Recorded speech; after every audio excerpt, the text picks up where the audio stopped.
So hi, what's up? This is Jason Kaiser, vocalist of Origin. We're out here in beautiful sunny Chicago, Illinois, out with Deicide, Jungle Rot, and The Absence on the Overture of Blasphemy tour, and I guess we're going to show you our smelly, stinky, horrible, lovely home. This is our only pair of keys because we're very responsible and we trust each other a lot. It's a horrible idea.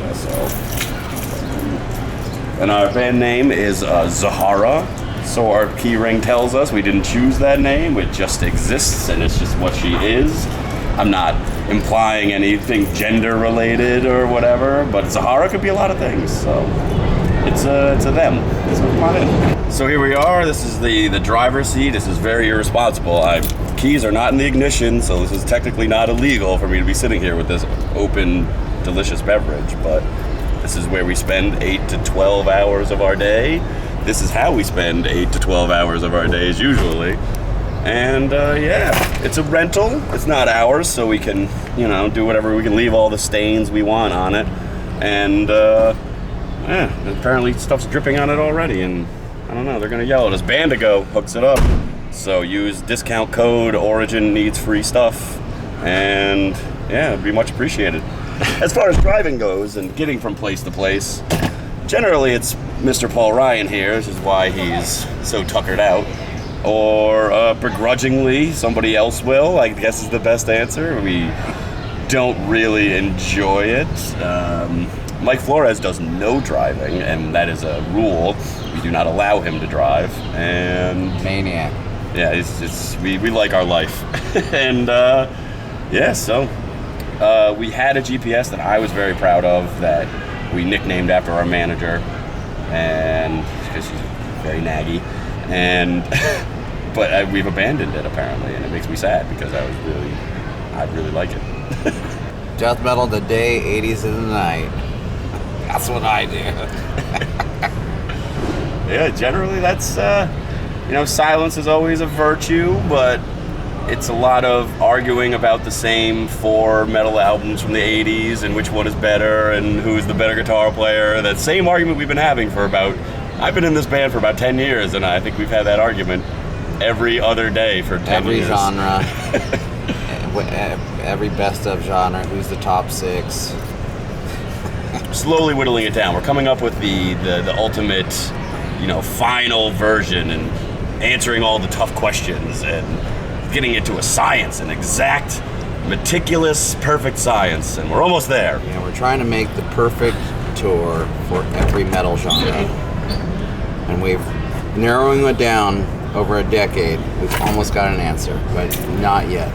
Well, I mean, in having this conversation about which is going to be the greatest metal band of all time, there are obviously always many opinions. We got 6 dudes and 12 fucking opinions in here, so opinions are like assholes. Everyone's got one, and they're all shitty. So I don't know, Paul Ryan. What would be your number one? Well, what would be in your top 3 so far in the pending list of? So we were trying to determine what would be the ultimate biggest death metal tour, and we determined that Cannibal Corpse would be the headliner. We feel that this is so tough. I don't have anyone to argue with me here, especially since Anthony's not here. So Cannibal Corpse is going to be the headliner, and then we're sitting there trying to debate who 2, 3, and 4 is, and it's a fight between. We always say that it's going to be.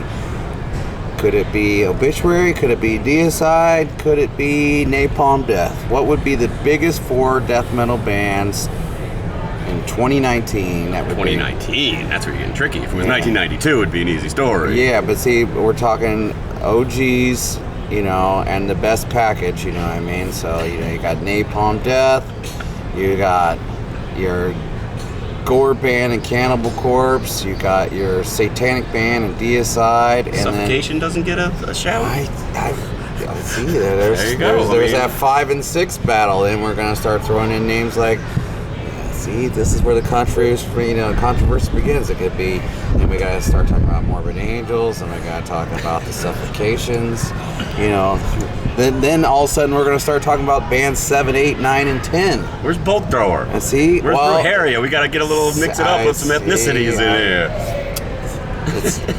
This battle could go on till the end of time. Well, welcome to my foyer right here. It's all very classy and spacious. It seats 6 now. And yeah, so if you've watched this show before, you know that this is how bands live. This is much cleaner, I imagine, than most bands, since we don't own it, so we haven't had time to add all the appropriate stains. But so there's the master bedroom, there's the dining hall, there's the I don't know, guest suite, I don't know. And with so many people in one van, you know, we tend to gravitate towards our same spot. It's a different van every time, every tour is different, but everybody seems to gravitate towards the same spot. This is our bass player's bench, forever. I don't know why, it just jumps right in, goes right there, and goes to sleep. Every time. And that's fine.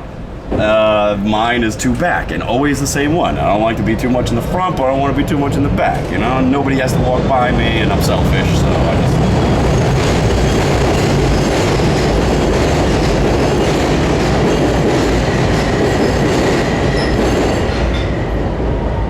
So I just hide back there. And our sound man Anthony usually rocks the captain's chair because he's the most annoying of the group, and he keeps everybody awake just with constant just bickering and ball breaking, and just, yeah, he keeps us alive by keeping us all irritated at all hours of the day. And yeah, so it's usually Mike Flores, switch it out for drivers, me, John Longstreth in the back, and that's about it. There's all sorts of accoutrements strewn in. This is a little pro tip for tours, is this, when you fly on Delta Airlines, steal their blankets. They make perfect window covers so you don't get too much sun in there. Now, you know, sometimes you damage the roof with the clips, but you know, it's a small price to pay for privacy. They're usually blacked out so nobody can see what boring lives we lead. I was gonna say what shenanigans happen, but no shenanigans whatsoever happen in there. So, we have our most essential thing, obviously, is the cooler, which we have amassed a collection of dozens of coolers over the years, and I don't know what's in here. Yeah, mostly beer. You know, some coffee. This beer is years old. I don't know how it made it back in. I just found this in my bass player's attic the other day. This is from literally like 3 years ago. I don't know why I made it in there, but it's going to be drank eventually. Let's see what else we got. Our tried and true security device to make sure we're in a rough and tumble neighborhood. You know, Chicago's dangerous business right here, so our only measure of security is the Star Wars visor for the windshield, which represents all of the band members. Paul Ryan would tell you. Paul Ryan is Obi-Wan Kenobi, John Longstreth is Han Solo, Mike Flores is Chewbacca, it's totally coincidence, and I am designated as the New Hope, so I'm just saving the day as fucking Luke Skywalker. But yeah, this has helped us out of many jams, and you know, we've witnessed some world star shit hiding behind these. Other than that, I don't think there's really much else. Yeah. So generally, it's organized clutter and filth, and everybody's clothes and shit are lying around. I have a pair of boots that I've not worn once this entire tour that has just been taking up space, and I don't know why I have to get rid of them. I've given up wearing shorts and boots on stage because I feel like it's 2019. It's time to progress with my look. It's not, you know, 1996 anymore.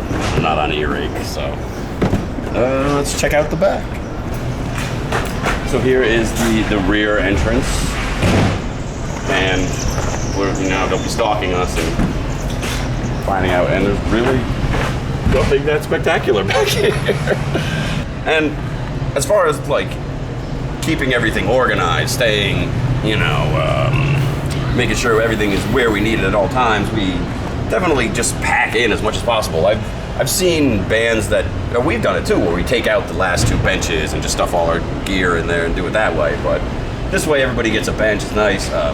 Paul Ryan likes to sleep in the back bench with this door wide open on crowded public streets with everybody just walking by, and he sleeps with his feet up with bags right here, and you know, somebody could just walk by and steal something. So that's a terrible pro tip. If you ever see us play, don't do that if you see it happening. And yeah, it's super dangerous, but somehow we still persevere. The tour gods are in our favor, I guess, and it hasn't been that bad. So of course, the heart of every tour is your gear and where you store your gear. So this is our portable garage. and it has no name. It's just a void of empty vacuum. Origin! Is that Kevin from Deicide? No, it's somebody else. Oh my god. We have the best fans in the world. So yeah, right now this is all that's in it because we're already loaded in, and there's absolutely only one man who is given the responsibility to pack this, and that is Mike Flores. He spends all day resting, conserving his time and energy for the end of the night when it comes down to it, and he is the only one that we've tried to do it without him, and it's just impossible. He knows the code. He's the only one that can Tetris his way through this whole fucking thing. But if we every time we've done it without him, it just turns into fucking spaghetti, and it's ridiculous. So thank God he's here for that reason. So thank you for joining us. Thank you for living 20 seconds in our life that is 24-hour a day for us. We hope we don't smell too bad and we're not too dirty and it didn't turn you off from our band. We are Origin. We are from fucking everywhere. You can check us out at facebook.com/Origin for tour dates and all that shit. And Nuclear Blast USA, Agonia Records Europe. Check us out. We'll be on the road in Deicide for a couple more weeks and then we'll see the rest of the world soon.